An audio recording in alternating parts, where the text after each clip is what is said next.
And we also show you what we have to offer on our new website, evolutionaryastrology.net. Anything from our free weekly audio podcast to our astro library to our multimedia course segments, and then of course certification for anybody who wants to take the time and pursue that homework. Here are some details on our EAN Astro Library. We have taken hundreds of hours of audio and video files over the last decade, put them into 3 different sections. You can look at that on your screen. You can subscribe for 1 month, 6 months, or a whole year for one of these sections or all 3 of them at the same time. You can also take these sections and have a recurring monthly subscription if you choose to do so. We've been getting great feedback from people as they stream these audio and video files, and we've been pretty tickled at how we've been able to take so much information and put it into a useful format for everybody. And then, of course, here's our EAN multimedia course, our 3 different segments that we've created over the years. Kim Marie's done 10 years of audio classes once a month on segment 1. That's what's created that 250 hours of archives. Any course segment purchase gets you access to the students area of the website. And starting the beginning of next year, Kim Marie will move into teaching monthly webinar classes on segment 1 for any students who are enrolled in that course segment. And we will start off with going through all of the homework assignments and helping people get a head start on that complicated subject of relationships, sexuality, synastry, and composite charts. We'll do it from both a familial, and an intimate perspective. And with that, I'd like Leroy to turn the screen back over to Tom. And Tom is going to speak to us today on the subject of Lilith, a key to the re-emerging feminine. And so, Tom, as we wait for your screen to show up in front of us, there it is. I'm starting to see it now. What I'd like you to do is perhaps take a moment and give us some background on how you found astrology, evolutionary astrology, how you practice your work, and just give us a nice introduction about yourself and your history before you move into your topic. And so once again, thank you very much for being one of our presenters, and welcome. Thank you, Kim. Thank you again for having me. And I have not prepared a biography. So, okay, just off the cuff, let's see. I think it was 1978. I had just moved out to California, and I lived next door to an astrologer. And I, at that point, didn't even know my sun sign because I was born on July 23rd. I didn't know if I was a Cancer or a Leo, and I didn't pay any attention to astrology. I was 18 years old, and this fellow next door just invited me over, and he blew my mind. Told me about my girlfriend and my parents, and I just crashed my motorcycle when I messed up my knee, and he told me I'd have knee problems, Capricorn ruling the 6th, and I mean, he just went on and on and on and on. and that was it for me. It just changed my life. I just went out and did charts of all my family and friends and got the ephemeris and started reading Dane Rudhyar and Mark Edmund Jones and Stephen Arroyo.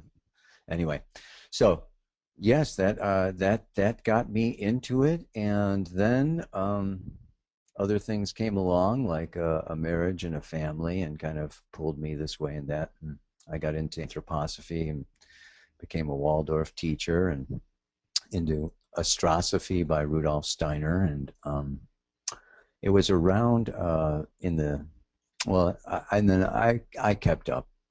You know, with the astrology on weekends and evenings, and I got, you know, Pluto. In fact, Jeffrey Green was in San Francisco at a convention like in 78, 79, or 80. And it was when I first got exposed to Jeffrey. Then I went up to see him in Vancouver. Victoria, and I had a chart reading by him in the 90s. Then I kind of came back more into it, and it was interesting because I was a Waldorf school teacher and I wasn't making any money. And I heard about his school of evolutionary astrology. So I emailed him and asked him if he had any scholarships. And which the answer was no. This was not a regular kind of a school. But that was enough for him to when he came to Sacramento to with Stephen Forrest, and they were doing their Measuring the Night series. I got my chart pulled out of the hat, so I'm in Measuring the Night Volume 2. I was Floyd in there, and then he pulled me aside and said that he would give me the course. So I think I was the first, or maybe the only, I don't know, maybe not the only, but at least one person that Jeffrey just invited me into the School of Evolutionary Astrology without having to pay for it. And just sent me a big box of videotapes, and I got started off in that. So that was in the late 90s and 2000. And then since then, I have just been I worked a lot with Maurice, as good buddies with Maurice and Fernandez, that is. And had just started New Paradigm Astrology in 2008, 2009. You can see my website there. And I started doing this Pele report when I moved to Hawaii in 2010. And I do a weekly video forecast about the week's energies, and that's kind of changed my life because a lot of people like it. And now I'm very busy doing webinars and teaching and traveling and doing workshops around the world and things like that, and writing. So, and yeah, and so it was actually, I was down in Australia and joined the CIA down there, the Cosmic Intelligence Agency, and we had this camp in the outback, and I met Marg, who turned me on to Lilith. And I've been watching her, studying her, observing her, feeling her, talking to her, actually, for a number of years now, and really find her to be amazing.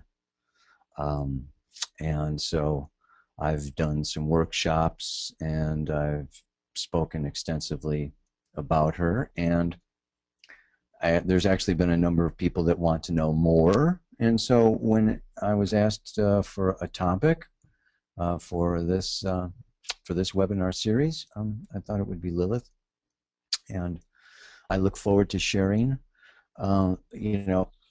whatever I know about her. I'm going to start with the astronomy of Lilith, and then the mythology, and then go into the interpretation and how I see her in the chart.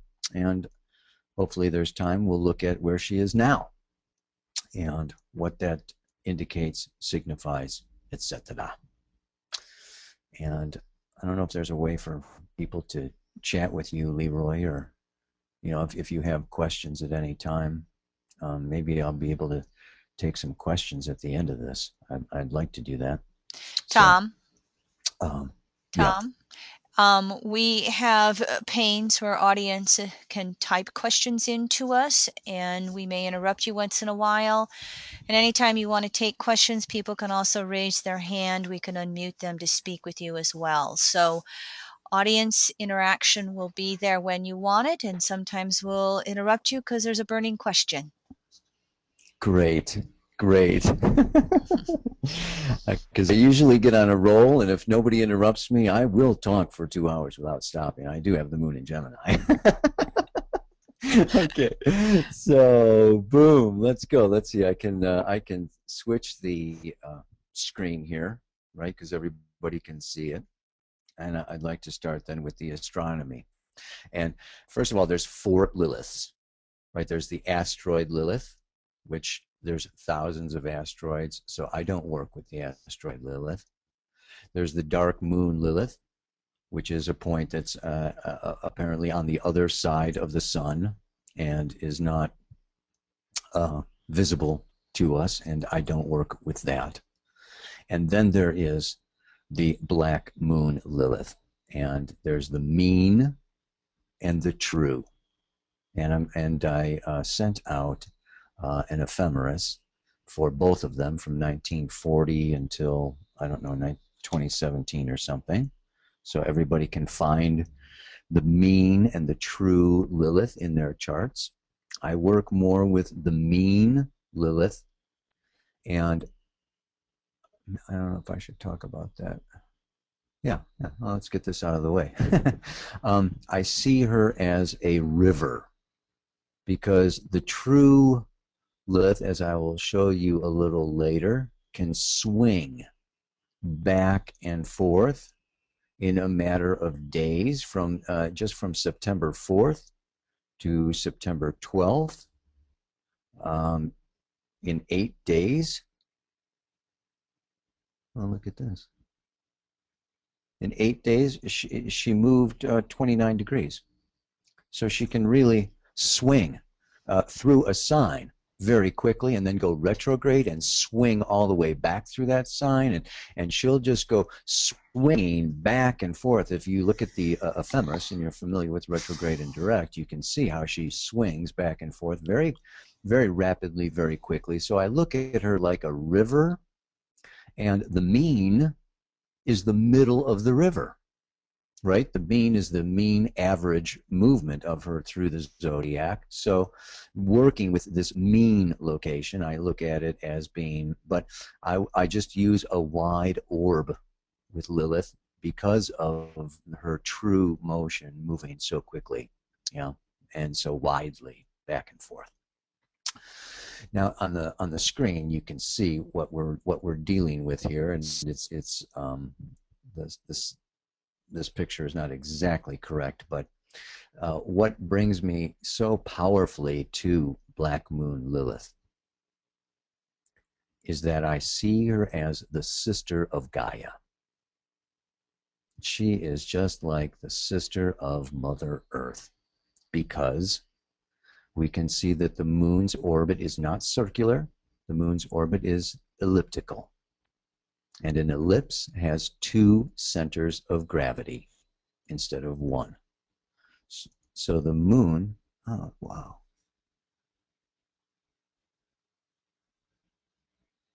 Oh, don't show this message again. Okay. And so this basically creates a situation where the Earth, the Earth is not the center of the moon's orbit. There is another point. And just like we see, there is no physical matter there. There's no planet. There's no asteroid. It is empty space, but it is a focal point, just like the moon's nodes. And we all know as astrologers how important and how powerful the moon's nodes are. And so this is another empty focus point. And I say this picture is wrong because, in fact, that focal point is only 36,000 kilometers off the center, off the surface of the Earth. So they're actually very, very, very close to each other. It's almost like a binary star, or like the Earth and Black Moon Lilith are just like, orbiting around each other, forming the center. Yes. I need to interrupt you because we're getting feedback from a couple of attendees that your sound is gone. And my guess is it's somewhat related to that prompt that was coming up on your computer out of your video card or whatever about colors. Just wondering, are you sharing your webcam at this point, or can we go ahead and turn your webcam off? Because your webcam is not up on the screen, so I'm just wondering if that's activated and hidden, or... No. So no, I haven't been. No webcam. I haven't been sharing my webcam. No. Okay. Terry, can you hear me? Yeah, I can hear you great. It must just be, it's one of our overseas attendees, so it could be something on her side of the line. So let's go ahead and continue, and we'll deal with it if we need to. You might want to pay attention to your chat box in case I need to kind of send you a quick message on something, okay? Okay, so then that'll mean that I bring this out? Yeah, just expand that orange box with the white arrow, and then there's a chat down below. That'll be our communication in case something else comes up. Okay, great. Yeah, everything's okay in New Zealand, so we're good to go. Sorry to interrupt. Okay. So what we're looking at here is a very, very powerful point. The sister of Gaia that holds the relationship between the earth and the moon.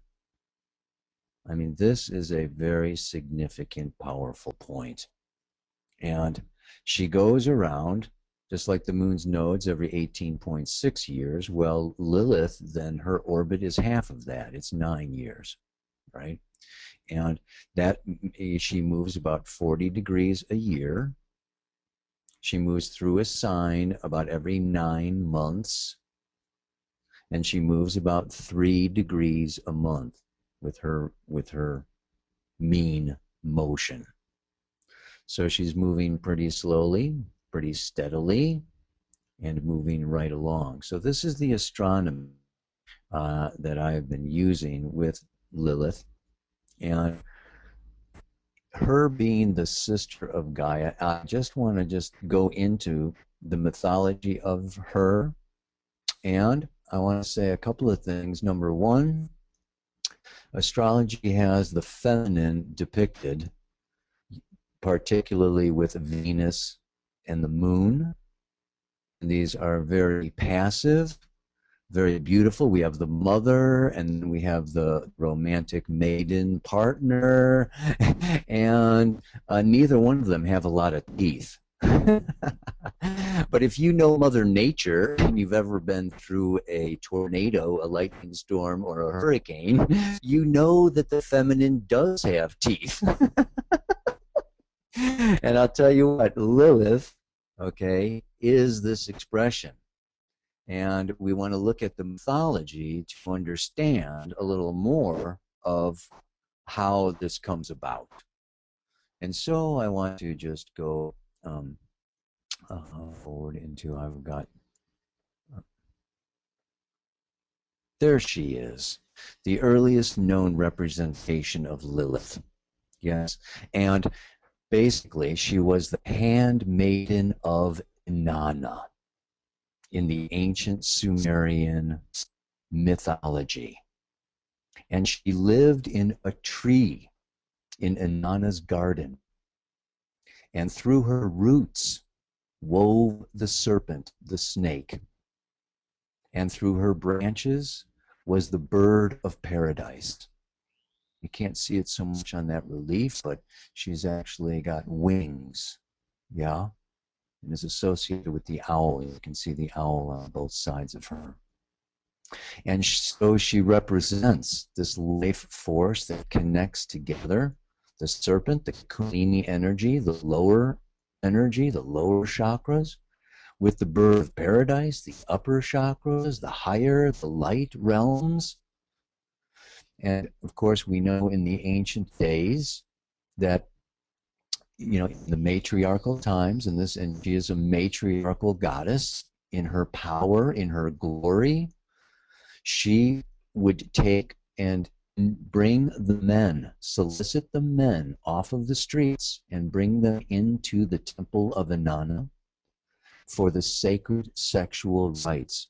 She would basically initiate the men into the sacred sexual rites, and if we understand that, it is to really bring a higher consciousness into the sexual act, and in fact use the physical act of sex to raise consciousness. Basically, she was a tantrika. One of the original, one of the starts, you know, this is like the birth of Tantra, was way back in the matriarchal times, where they brought men into the temple, and instead of just it being a physical procreative act, You know, it was let's connect not only on the first and second chakra, but let's connect the solar plexus, the heart, the throat, the third eye, the crown chakra, and do a full being merging connection. And this is, of course, then also why I associate her with Pluto in the 8th house, and we'll get into that. Some of you may be familiar with the story of Inanna, who descends into the underworld to visit her sister Ereshkigal. And I very much associate Lilith with Ereshkigal. And we can explore that a little farther on in the mythology. Anyway, so she was in her heyday. She was very powerful. And she was very connected to the bird of paradise, the serpent, the snake. And in the ancient matriarchal times, the matriarchs would ingest small amounts of snake venom. It's a hallucinogen. And they would go into altered states of consciousness where they would make important decisions that had to do with the welfare of the village, of their people. And so the snake and its venom was very highly revered and respected. So, of course, when the patriarchy came along, yes, 6,500 years ago, we have that transference from the matriarchy to the patriarchy. We have the Bible, we have Adam, we have Yahweh, we have Jehovah, we have all of these other male God figures coming in, and we have Adam and Eve. And the next time then that Lilith shows up, she is the first wife of Adam. And he wants her to lay beneath her, beneath him. Yeah? So Lilith, being the tantrika that she is, says, no. I'm used to teaching you kinds of guys around here, and I'm not going to lay beneath you. And therefore, she left the Garden of Eden. She left Adam and went out to the Red Sea. And here now she is a goddess of great fertility, of great abundance, of great sexual, sensuous power. She gave birth to hundreds of beings a day. You can do that in mythology. Yeah, just to symbolize how fertile, how abundant, how amazing, yes, this goddess feminine energy is. So she was not only a sexual partner, but also, you know, having bits of the moon and the mother, yes, with her and about her also. Yeah, kind of like the Empress card in the Tarot. So what ensued then, of course, was that, you know, Adam was upset and you know, spoke to God, yelled up to God, hey, I've been abandoned. She left me. And God sent out 3 angels to get her and have her return to Adam, and she refused and said no. And those 3 angels, and this is where the pain comes in and the darkness comes in and the challenge comes in. They said that they would destroy, kill 100 of her offspring for every day that she did not return to Adam.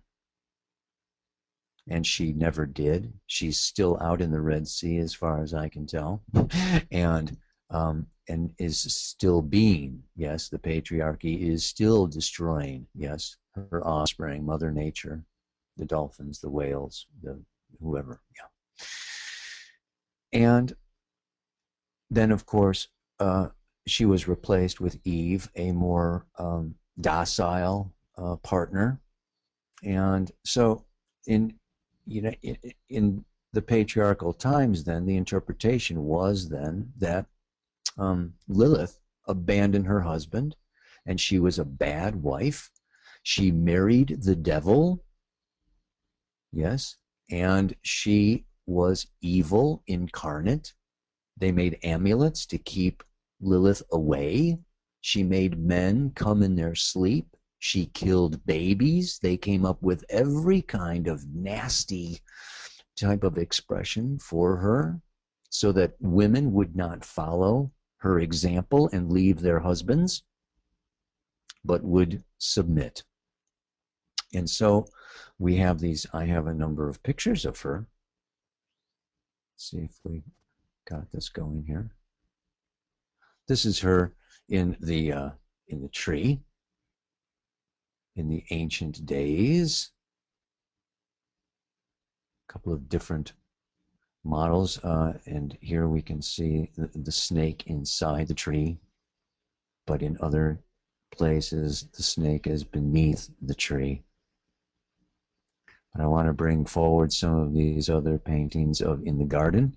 Here we can see a face, and there are many pictures of the snake that tempted Eve with the apple as having a female head. There's a very macho female figure, snake wrapped around the tree. There's a very powerful image of a female or so with a snake body. This is a very interesting one because the head of Lilith is very similar to the head of Eve. And she is coming, and this is the snake, of course, offering Eve the apple to eat from the tree of knowledge. And so we can see that this is the situation, the condition that Lilith has left. She has avoided confrontation and just left Adam and been very much shamed with that. And so using this mythology, then I want to go into, yes, the interpretation of how I view Lilith in the chart. And I know that I've gotten on the internet, I've read many things about Lilith, I've read many books about that, and I must say I don't agree. I have a different approach, and my approach is that there are different evolutionary stages that Lilith represents in the chart, and we'll go through some of those. But number one, and you can see this is born out of the mythology, I say that Lilith is a truth, the feminine inner reality, our subjective feeling nature. That is true. We are spiritual beings that incarnate into physical earthly bodies. Our earthly bodies come from Gaia, come from the earth. We are made of matter, and our bodies have intelligence. Our bodies are instruments. Our bodies are our teachers. And this feminine nature is this body, physical, sensuous, sexual, beautiful, hormonal, internal, subjective wisdom that the patriarchy, religion in particular, not just Christianity, but patriarchal religions around the world, okay, have suppressed and have shamed and have feared, basically. This gets into, yes, the masculine fearing domination by the feminine. And I'm really into Lilith these days because we are at the end of the patriarchy. We're at the birth of a new paradigm. We are rebalancing the masculine and the feminine. And it's time for Lilith to return, to come back from the Red Sea, to join us in paradise, and for everyone to benefit from her teachings, her existence, her example, and her wisdom. But until then, and until such a time, a lot of our consensus reality. Leroy? Tom, what was there's a question from one of the attendees there in one of the previous slides. What was the symbol that she was holding in her hand that looks similar to the Libra glyph? Can you get back there and check that out, or is Yeah, that too cumbersome? sure. Yeah, no, let's see. Right there? No. She's got an apple. in this first picture. Yeah, Roland's quick eye in New Zealand thought he saw a symbol. And what? How about one of these? One of those in the paintings, perhaps? Oh, Tell me if, tell me to stop. She doesn't have any hands here. I'm not seeing it. That's Cupid up there. She doesn't have any hands here. The statue of Lilith, the first one, the very first one. Oh, That. oh, the very first one. Yeah, yeah. Let's see what that is. Somebody was Ah, noticing the yes. detail. Yeah. Here we are. Here we are. Right. Yeah. Look at her left hand. She's virtually got the symbol of Libra. She's holding the symbol of balance. If you think of Pallas Athena, you know, wisdom and justice. Yeah, yeah. Good eye. Good eye. So, yeah, so where was I? You know, so I see her as then this wisdom, this truth, this inner reality. Now, this is a very interesting picture because she's actually somewhat reptilian. She has these reptilian, and I'm not going to get into extraterrestrial origins or some of the other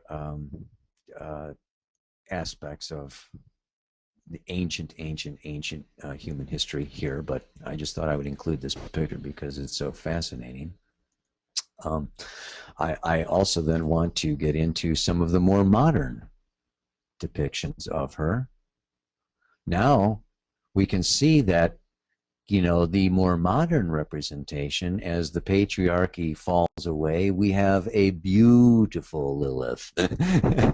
Yes, this and the sensuous sexual nature of her is being celebrated in the more modern representations that I have found. Yes, I'm going to just pause on this one. It's one of my favorites, and go into this interpretation because these phases are: number one, a deep truth about ourselves when we see her in the chart by sign, house, and aspect. She represents a deep truth within ourselves that has been suppressed and shamed by our teachers and preachers and parents and authority figures and societies and religions. Don't be that, don't do that, don't stand for that, don't feel that, don't share that, blah, blah, blah, blah, blah. And you can just go through, and I hopefully I'll have some time to go through the signs and explain that in deeper. But as such, it's been suppressed and rejected. So within, in order for us to gain acceptance by our parents, in order for us to gain approval and love and connection with those around us, we reject those qualities within ourselves. And she goes into the shadows. And we don't be that. We don't do that. We don't feel that. We don't represent that. We reject it within ourselves. And this is then, of course, when we reject anything about ourselves, it becomes shadow and it gets projected. Yes? And we project it out onto other people. And those people piss us off. Yeah? So, you know, and we can look at some examples of that. This is just simply, you know, right now, okay, Black Moon Lilith is in Cancer. Let's look at Cancer. Cancer is our feelings, our inner child, our inner innocence, our vulnerability, and, you know, it's our tears. And of course, if this part of us is rejected or shamed at the dinner table by mom and dad, go to your room if you're going to cry. and don't be so emotional, and we don't want to see your fears and your da da da da da da da.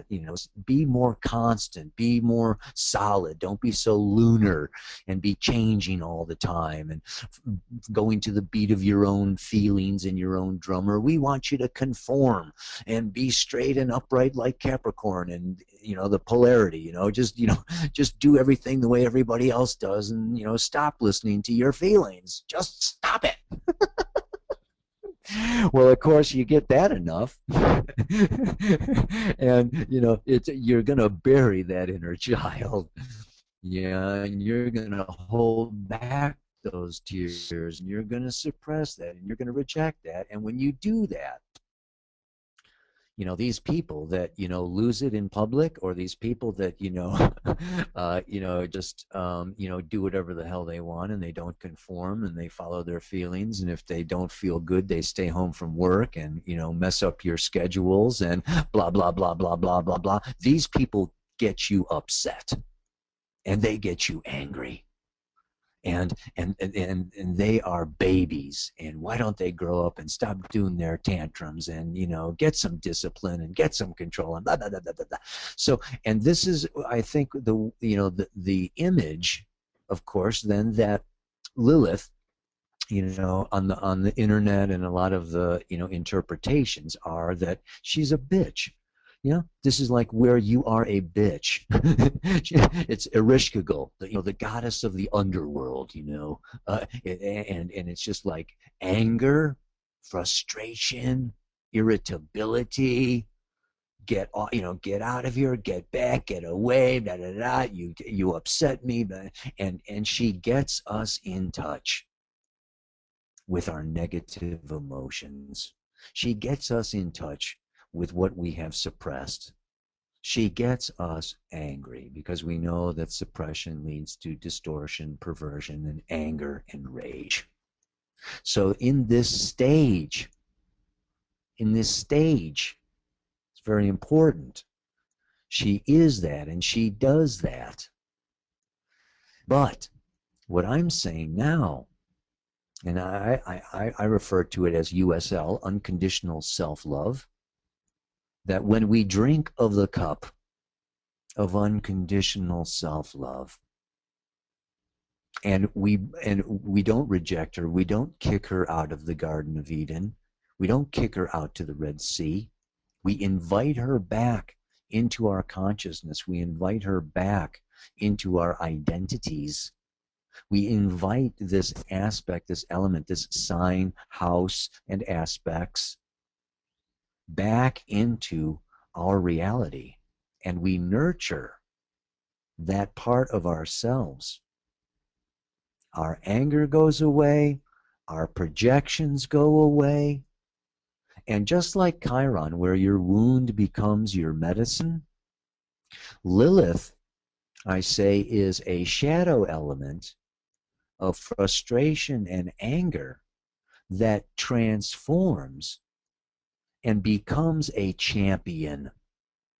Yes, after you have, let's put her in Cancer, okay, after this individual with a moon Lilith, conjunction Lilith in the 4th house, Lilith in Cancer, wherever, aspecting the moon, blah, blah, blah. We get into these, lunar Cancer Lilith energies.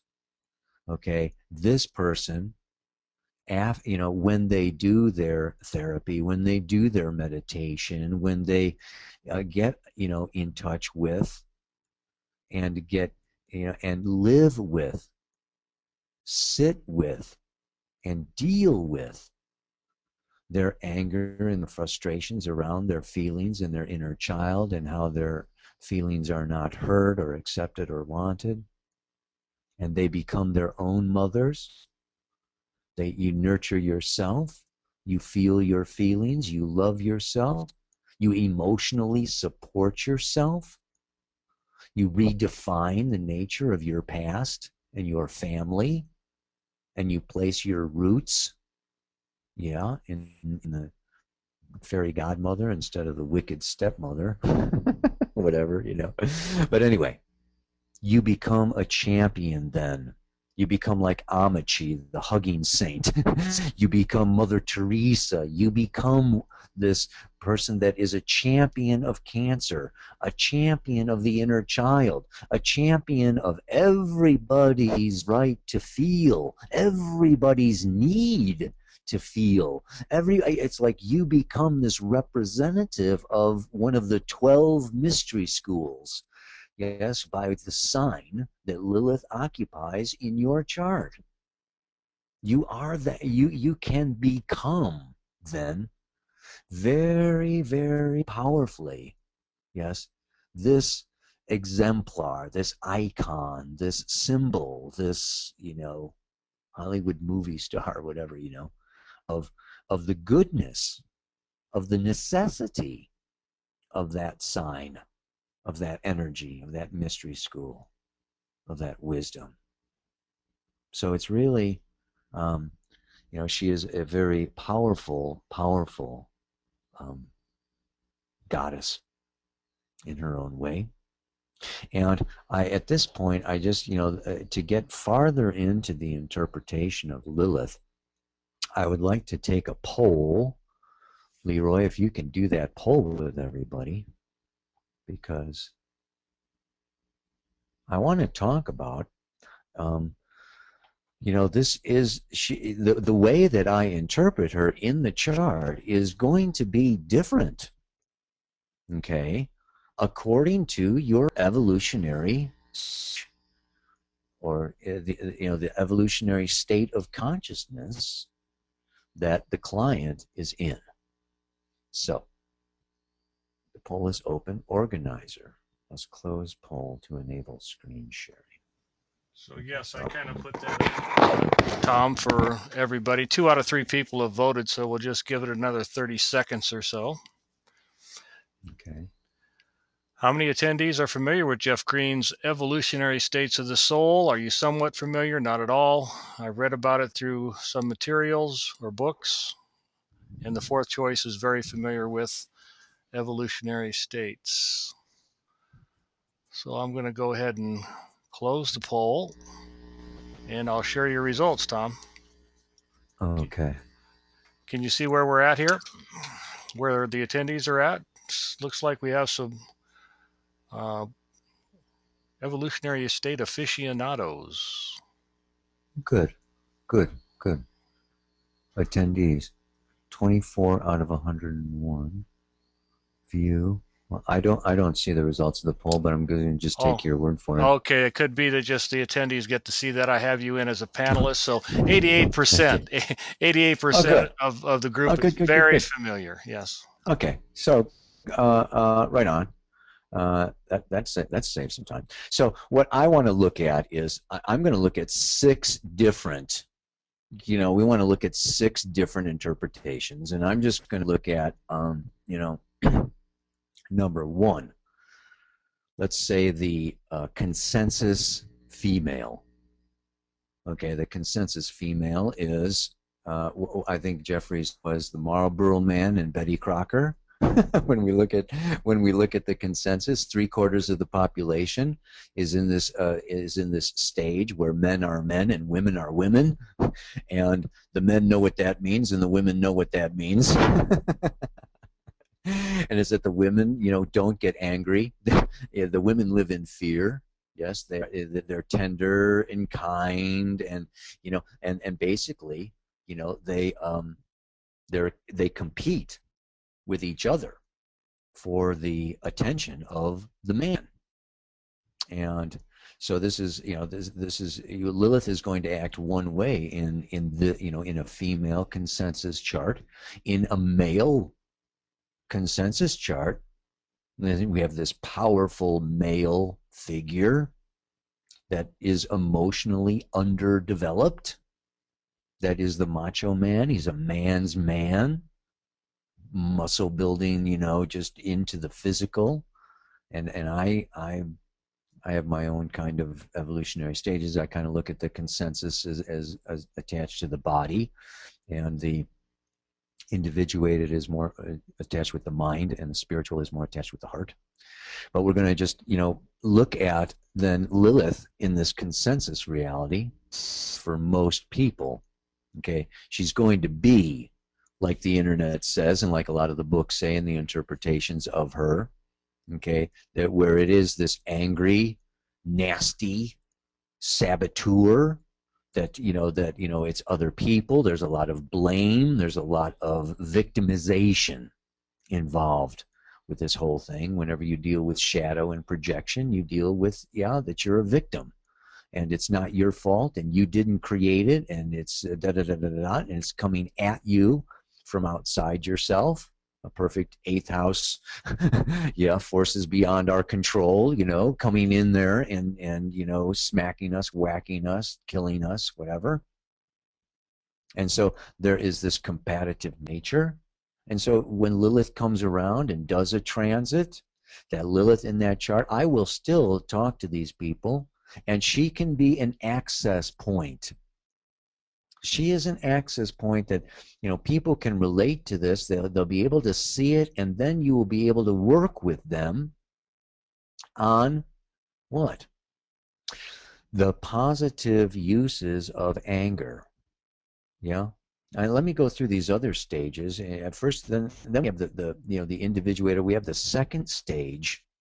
Yeah, that second stage of the women. There's a second woman in everybody, and this is the individuated, the righteous, reactive, liberated, the empowered woman. Yeah, that is very in touch with her anger, and that it directs it particularly at those macho men of the consensus stage, 3/4 of the population of man one, that are, John Wayne, shoot them up, drop the bombs, and close off to the feelings and get into the physical, and can be violent or whatever. But this woman scorns the weaknesses of the liberated man. And that liberated man is the man who starts to get in touch with his feminine side. And he can be soft. And he's getting in touch with the feminine side. He's listening, and he's feeling guilty, and he's ashamed of, his masculine self. And so there's, we have this, a lot of these, the New Agers and the light workers, the male figures are trying to be as sensitive as they can. And, a lot of them are losing touch with, well, they haven't discovered. Not that they've lost touch, they've never discovered, because there's no role models, there's no schools, there's no teachings, adequate. I mean, well, I don't want to get into that, but anyway, so, part of the path of the masculine is to discover themselves and their masculinity in a woman's world. They're born out of the womb, out of a woman. They're brought to the breast, and they're fed by a woman. And this masculine element, if you look at it, Lilith and the earth and the moon, this is all this feminine, Rhea or Gaia. Just go back. Uranus was the sky god, that lifted away from Rhea. But we have the masculine as being the sun, as being the solar, as being the light, and the feminine as the dark. And so it's the foreign, it's the extraterrestrial, it's the galactic. The masculine is out there. and so the masculine needs to come in through this feminine body into this physical feminine form and structure, and discover itself, get in touch with itself, and get in touch with its own truth. And so this is the masculine nature that I work with, is that masculinity is that it's the power of the self, and that commitment of the self that will not compromise, but is devoted and committed to truth, to life, and to death. And that is that creative element. I think the I Ching says, the masculine's creative and the feminine is receptive. Yeah, the yin and the yang. So anyway, so the second stage woman can scorn the second stage man who has left the macho behind, but is now kind of guilty and shamed and low and not and da, da, da. And she can probably even get angry at man number 3. We can get into the third man and the third woman. That third man I just kind of described is uncompromisingly committed to himself and his own truth, life, death, and creativity. And then there is the third stage feminine, the third stage woman, who welcomes, penetration by the third stage man, because the third stage man is giving, not taking, and not penetrating her because he needs, something out of her or from her, approval, cuddling, snuggling, security, etc., but is rather with her out of desire and out of being fully and completely present. And so this third stage feminine is very sensuous, very sexual, wants penetration. And the third stage man that is in touch with his own truth and his own masculine doesn't need to dominate, doesn't need to. So here we get into the spiritual stages, So Lilith in the chart, when we interpret her, according to the different stages, and we've got, say 20% in the individuated, 5% in the spiritual, and we know that, that probably 25% is on this call, and it's not the, the first 3/4, whatever, but Lilith is going to be different in your charts, in the individuated and spiritual than she's going to be, because she's going to be shadow and she's going to be unconscious and she's going to wreak havoc and create downfalls and all kinds of chaos and anger and separation, in that consensus state. And then all I can say is that, we can see her, we can use her, and just say that anger, and she can represent anger, she can represent Erishkigal, she's a feminine Pluto, she is, a very deep Kundalini force within us that is very unconscious, and yet is our deepest truth and has our own unconscious soul intention very much at heart.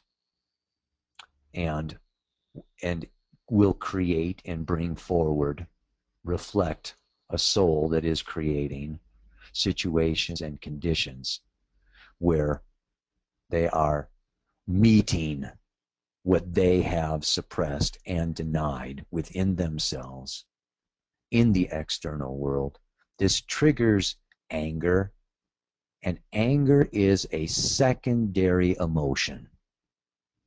If we can live with our anger, if we can sit in our anger and go through our anger, down deeper into the causes, into the memories, into the belief systems, into the programs, into the conditioning. And this can be childhood, this can be past lives, this can be, off-planet lives, where we get in touch with beliefs that we have about ourselves that are no longer true for us as evolving spiritual beings. It is the ego that lives in separation that experiences anger.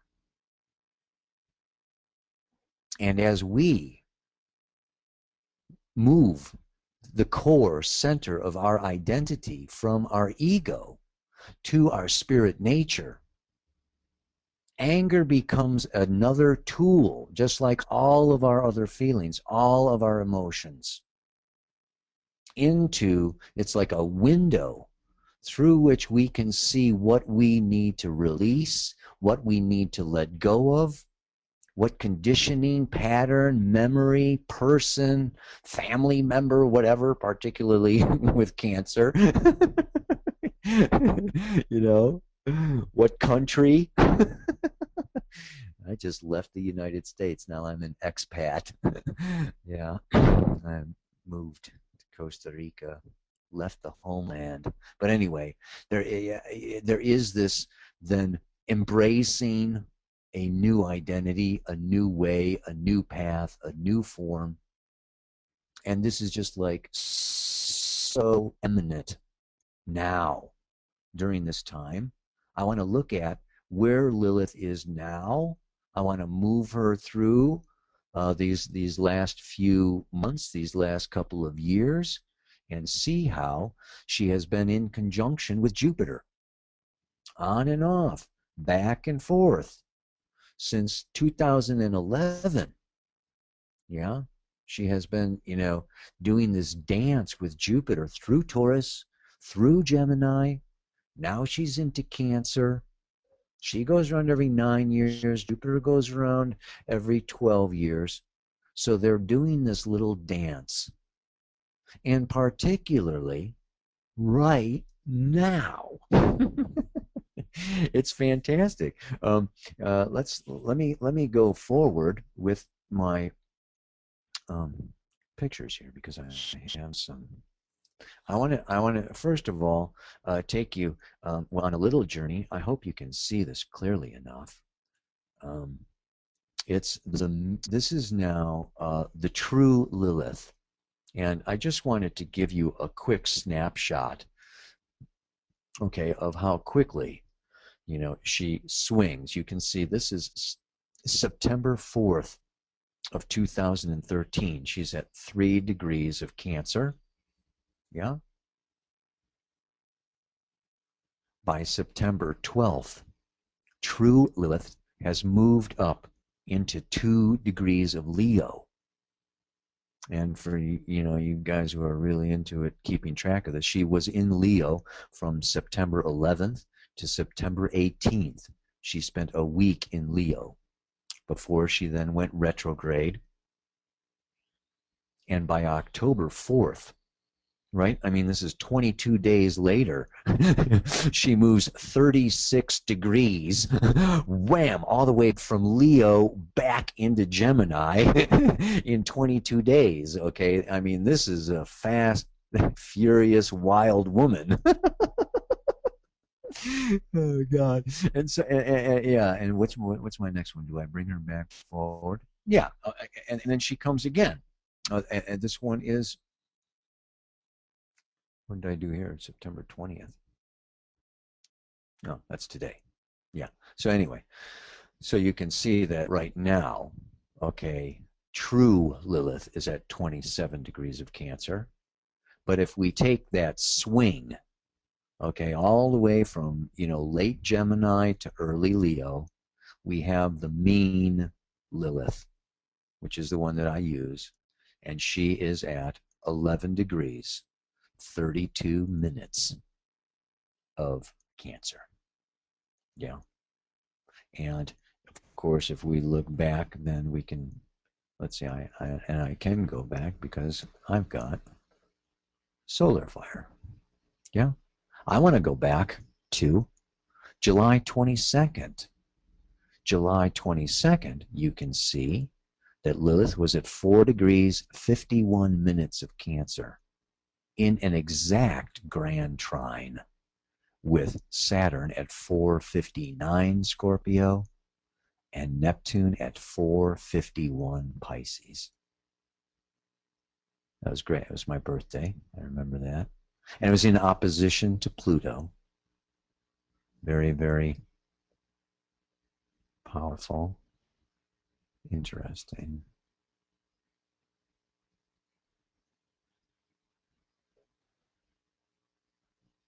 I hope I can move this dynamic screen forward and backward a little bit. But I want to look at this grand trine because, a grand trine I don't care if it's a grand trine. When you're dealing with Saturn and Neptune in traditional astrology, trine or no trine, it's not a happy camper. Neptune is all your disillusionment and self-deception, and Saturn is limitations, obstacles, and hindrances. And then we throw Lilith into the pack, and you've got, you're just angry and upset and pissed off at the world. And so yeah, this can actually be a time, you know, in early July, where some shit hit the fan for a lot of people, and it was a very very challenging time. But I want to just look at this situation because, like I say, the path of Lilith, the evolution of Lilith, I could say the purpose or the point, or how she works as an aid in our development of consciousness, is accepting the inner child. And this is just so powerful now. She is, she's basically in the sign of Cancer, okay, from June 9th until December 1st of 2013. Yeah. So she's just going along here. There's July, August, September. Yeah. A couple days ago, she was exactly square Uranus. Okay, so she did this grand trine, then she joined in with the T-square through August. Look at August 22nd. She's part of that grand trine, moving into a trine with Chiron. And so to me, what this really symbolizes is just so powerful, with both Jupiter and Lilith conjunct in Cancer. This is the expansion of our inner child, of our inner needs, of us as individuals being okay, not only okay, but adoring ourselves, loving ourselves, feeling our feelings, stamping our feet if we want to stamp our feet, staying in bed if we want to stay in bed. I mean, this is what is, and of course we're going to get the opposition to Pluto. The social structures and the society, the banks and the governments, everything is falling apart out there. And, there's more pressure, and there's more, beating of the war drums, and, get your money together and get your act together, and, show up at work or else, blah, blah, blah, blah, blah, blah. You're not going to get a loan. You're not going to get this. You're not going to get that. I mean, yeah, of course, this is totally counter to Lilith, and Lilith just gives the good finger to Pluto up there in Capricorn. In fact, Lilith is helping Pluto. Erishkigal and Pluto. This is like brother and sister. It's like, yeah, rip it down, tear it apart. It's time to rebel. And of course, the square to Uranus, this T-square, I mean, I see this T-square as being fantastic. It's like the 60s all over again. It's like, yeah, it's time to rebel. It's time to revolt. It's time to do our own thing. It's time to create our own realities, create our own families, create our own homes. Yeah, there's all this permaculture going on. There's this, this whole renewal, okay, of, family not being blood and DNA, but family being soul family and soul mates and soul union and spirit family. So Lilith is with her anger. Yeah, it's beautiful. Yeah, it's just like, it's like a lightning storm. It's like thunder. I mean, I'm getting up there in years now. I remember I forget, I think it was margarine commercial or something. Nobody fools with Mother Nature. And they show this woman, boom, boom, the lightning and the thunder flies. Yeah, and the actress on there, I forget who it was, Annette Funicello or something, But anyway, it's drama. I mean, Lilith is drama. And, life without drama is just like freaking boring. anyway. So she's coming in here, she's coming through here, she is stirring up the pot, and she's pissing people off left and right all over the place. And in the consensus, stage or level or whatever, within society, it's a housing crisis. Okay, and if we look at the chart of the United States of America, it's particularly going on in the United States. Yeah, and people are just, maxed out, stressed out. Yeah, needing to leave their families, needing to leave their children in daycare so that they can make $8 flipping burgers and pay their bills or whatever. I mean, there's all kinds of tension, of frustration, of sickness, illness, and of course, leading to forms of domestic violence, forms of abuse, child abuse, spousal abuse, all the time. I mean, so yeah, you can interpret, yeah, her as doing this or moving through Cancer as bringing all of this up, and yet what I'm proposing, what I'm using her for, in my counseling or whatever, is to really bring forward the positive quality of her, that it's when you identify with your ego, you identify with the world of separation, the polarity, the dualities, and the polarity is win and lose, gain and loss, us and them. It's in the world of separation, and as long as you remain in that state of consciousness, you are going to be pissed off, and you are going to be a victim, and you are going to get angry, and you are going to lose.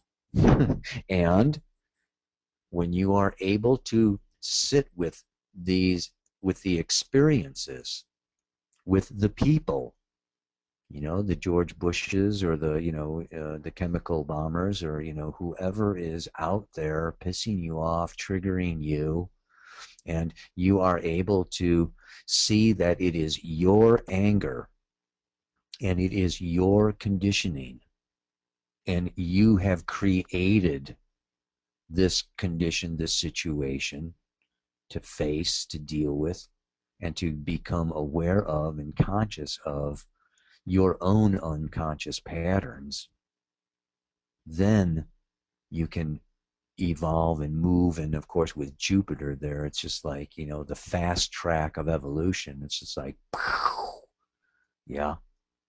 I mean, what's the beautiful part about Cancer? Cancer has a way of accepting what is, and just accepting people who they are. That's just the way they are. Just drop it. Just leave it go. Just leave them alone. I felt that way, and I know what they're feeling, or blah blah. And of course, the intuitive, the psychic element, the sixth sense, the perception of Lilith moving through Cancer. This is in every single one of us, opening up to ever deeper and deeper sensitivities. Yeah. Get into our vulnerability, get into our softness, get into the subtle energies, the subtle realms.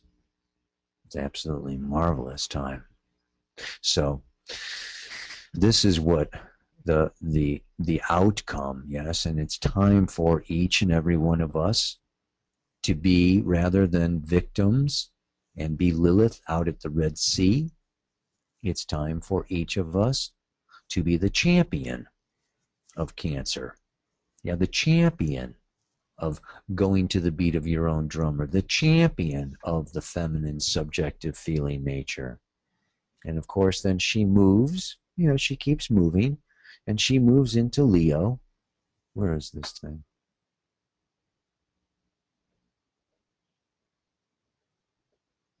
Boom, there she goes. Yeah. It is actually March 20th of 2014 that Lilith goes into Leo. and she's going to stay there until November 8th of 2014. Like I say, it's about 9 months.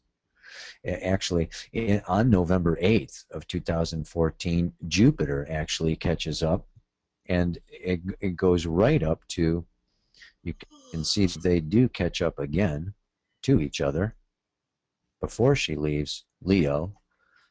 Just before Jupiter goes retrograde, there will be another loose conjunction.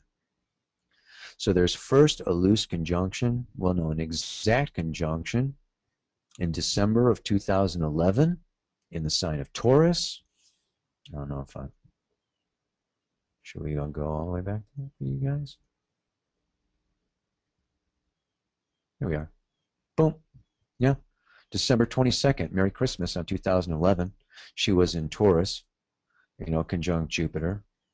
And then in March of 2012, she comes back again, and there's another conjunction with Jupiter. Then she goes forward. The third conjunction is December 11th of 2012 at 10 degrees of Gemini. Then she comes along in last June. We have this conjunction of her at 3 degrees of Cancer, late June. Then we have a fifth conjunction of her coming up here at 19 degrees, December 1st of 2013. There's going to be another very nice trine to Saturn, and she'll be exactly conjunct Jupiter. And then the sixth and final one I already did for you was when she gets up into Leo. And then she goes into Virgo, leaves Jupiter behind. So we have this series of 6 conjunctions of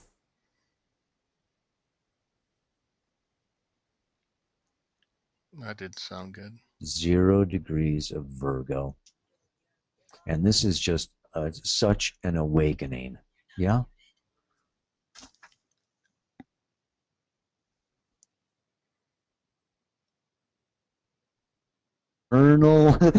This time period here has just been such an awakening, starting with that we need a new set of values, and we need, a new sense of self-worth, and we need to, unconditionally love ourselves, that, 2 Jupiter Lilith conjunctions in Taurus. Okay, and of course if you don't, you get all angry with everybody about money situation. There, let's put her. Yeah. And then moving into Gemini, we need to learn, we need to grow, we need to expand, we need to, understand and not project. Yeah, our basically, yeah, I can get a little more into interpreting her through the signs and the houses for people. We've got 45 minutes left. I think I want to work with that, unless of course there are any questions. I can deal with some questions if we want to go with Tom. There are a couple. Yeah. Okay. Yeah. Good. Yeah, I got a couple questions. Opening my box. At 15 minutes left, a couple questions on the board that came through. Oh. As we're looking at it in Cancer, particularly, one attendee wanted to clarify or have you comment on that Pluto opposition to the Black Moon Mean Lilith. Did I call that right? Black Moon Mean? Uh-huh. Yes. I thought that I was doing that. I thought I already did that. Yeah. I mean, it's like, here we have, she was exactly opposite Pluto, August 29th. It wasn't that long ago. She's going to stay, you can see her, there she's exactly, more in August, part of that kite. And then she moves on, and she's still opposite Pluto. Yeah. And what this brings up, of course, I mean, I think I'll repeat, what I said. It has to do, okay, with the individual, personal. I mean, Lilith is angry at being dominated, suppressed, denied, yeah, my feelings, my inner child, my personal needs, my personal life, my family. I want to go home. Lilith in Cancer is like a little kid throwing a tantrum. It's like, I want my food. I want my, da, da, da, da, da, give me my chocolate. Give me my way. Lilith wants my way. And it is opposite Pluto in Capricorn, which is the boss, the external authorities, the society, the corporations, the banks that are like, themselves freaking out because they're in their final days, demanding even more of us and wanting even more of us and threatening us even more and more and more and more. So yeah, this Pluto opposite Lilith is like everybody, yeah, through the month of July, August, and September. It's all going on, is just experiencing the vice. It's like we are in a fucking vice. Yeah. And she is had enough, angry, upset, and she is a rebel. She is a revolutionary. Yeah, Lilith wants to come back out of that, out of being suppressed. And as each one of us individually accepts our feelings, our needs, our emotions, our inner child, and we listen. I encourage a lot of my clients, put your little child up on your right-hand shoulder, and before you make a decision, talk to your little child. Yeah. And that little child is pissed off right now. And that little child is going to tell you to tell your boss or tell whatever is limiting you, whatever external authority is trying to dominate you or program you or railroad you, especially with this Uranus and Aries. It's time to, just break free. And Lilith, our anger is helping us. Yeah. And it's scary. It's very scary to go into that and to be that. We're taught, especially women, don't get angry, don't yell, don't scream, blah blah blah. That's not what girls do. But I'll tell you, this is our power. Lilith wants us to reclaim our emotional power. And and it's only going to increase. I mean, as she moves into Leo, and then Jupiter joins her in Leo next year, it's like, holy shit. Yeah. A lot of courage to change then is what you're telling us about this archetype. Yeah. Yes, exactly. She's a bringer of the, of the new paradigm, and she's the woman, that's not the moon and that's not Venus, but is that, she is a powerful feminine figure, not to be fucked with. So are there more questions, or if you're obviously looking at this Black Moon Lilith and you're a male, you've also got that pissed off woman inside of you. You've got to address that part of yourself too, that is maybe upset that you didn't get everything that you wanted, the times that you've been kind of put upon, let's say, maybe having to do the dishes too much. What would you say about that in looking at it from gender differences here? Yeah, the gender differences. I mean, the guys are, the guys are. I mean, I work with the Mankind Project, MKP. I sit in circles of men for many years. I've done the whole, initiation types of rites of passage and things with, discovering your masculinity and da da da da da. And, a lot of that work is helping men get in touch with their anger, because especially a lot of the spiritually or the conscious so-called the so-called conscious men are trying to be nice, and they're trying to listen to the women, and in fact there's many of them are getting browbeaten by a lot of the women, because the women are like impatiently waiting for the guys to like get it. And part of the process is them getting in touch with their anger and how they have given themselves away to their fathers, to their parents, to society, and they're the providers, and they're da da da, and they're not allowed to just screw around and play and fuck off. So they're angry. Mm-hmm. Men have a lot of their anger, but the problem is that's very often where they stop. It's like, get in touch with your anger. That's your power. Like, yeah, your anger is your power. But the encouraging thing here is to, like I said, go beneath the anger to the feelings that are the source and the root of the anger. Don't and sit with that anger. So it's even harder for men to go into the feelings and the fears. So often anger is basically a shield for fear. Yeah. I'm afraid of screwing up, looking stupid, being rejected, being inadequate. I mean, it's so yeah, this is what's getting me mad.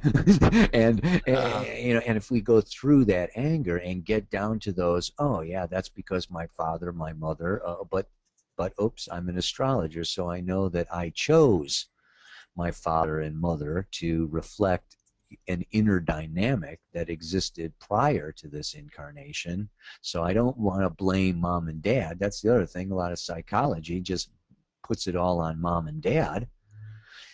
Lilith and Jupiter in Cancer is also saying, lay off of mom and dad and lay off of the family and, own it. Yeah, look at your own roots. Yeah, that tree symbol of the tree, Black Moon Lilith, living within a tree, was real powerful for me. Yeah, I really, that I don't know where I got that picture, but I really liked it because. See, I'm going to piggyback on this question and unmute Ginny, who wants to ask a question as we're relating it to the men here.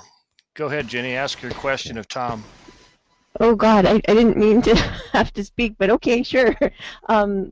Thank you so much, Tom. It's been fascinating. I just wondering, listening to your conversation with Leroy, that maybe sometimes for some men, won't they outpicture this on the women in their lives and experience it outside of themselves? Yeah, very much. Yeah, very much. And as much as a lot of people like to deny it, there is a battle between the sexes. The men are having a because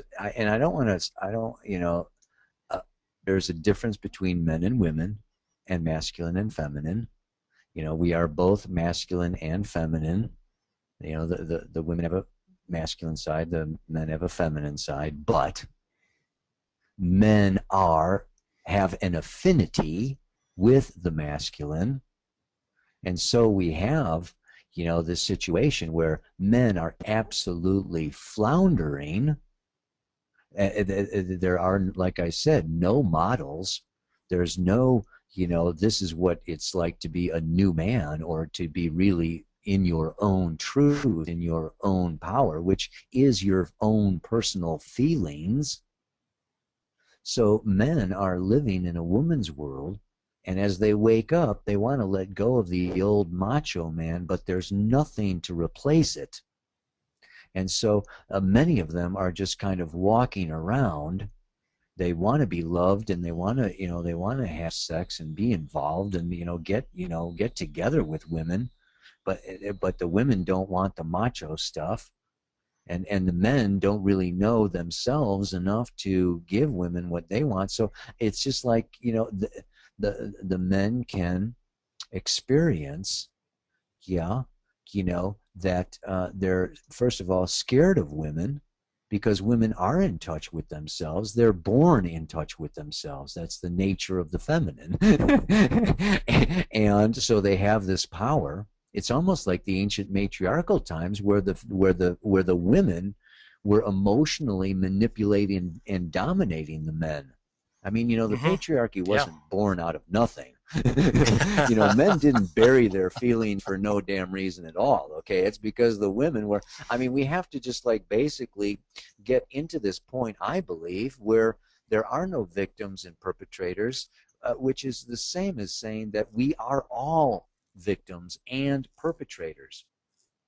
And the men can feel victimized by women, they can, and they can result, with anger towards women, but it's vice versa. And I just want to encourage everyone, whenever you're in that space, of anger towards the opposite sex, to just simply realize and see it as, as victimization, and picture yourself as the perpetrator.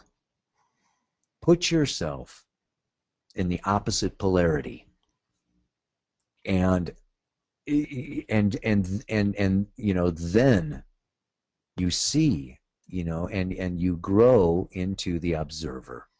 And it is the observer, it's the witness that is really the consciousness here.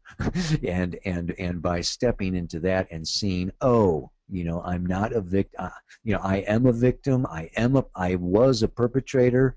Maybe it was past lifetimes, maybe it was, yesterday, but you know what, we are all that is. We are these polarities, and it's just, not projecting them anymore. That was a very long-winded answer to that question, Jenny. No, but it needs to be addressed. I think we look at these cycles of matriarchy to patriarchy, or yin to yang, and it makes it easier sometimes to point the finger rather than to integrate the energy. So that was a perfect comment. I guess one last clarification before we close the webinar, because it came up through a question, Tom, was just technically now to clarify why you choose to use that mean motion of the black moon Lilith as opposed to the actual motion. Am I saying that right? I mean, I think we could see the wild woman movements, but go versus the true, correct? Right. Yeah, like I say, she's I mean, it's good to use both. Like I say, yeah, that's why I gave the ephemeris out, is just like, okay, see, how far, ahead or behind, true Lilith was swinging. But like I say, I look at true as being the river, and the banks of the river would be as far back, and as far forward over, at the time. But at the time that you were born, I think the strongest, the center of the river, where she's really been, it's like, the moon orbits slowly. So the mean motion, is really giving us where the fulcrum point, for holding the balance between the earth and the moon, is, I mean, I just don't see it as moving that rapidly. Yeah, gotcha. So, all right. Well, I'm getting a lot of comments. I encourage people to play with it and do research, and email me your results and tell me what you think. Hey, sounds like a plan, and we're getting a lot of thank you and brilliant presentation today. It's nice to integrate this type of information and essentially a feminine archetype, and turn it upside down with the male giving the information. So that even made it more effective for me. So I appreciate it, and you're getting lots of good kudos from the group, Tom, and thank you for joining us on Astrology, Reincarnation, and Soul 2013. All right. Thank you. Thank you again. Thank everybody for listening. We all make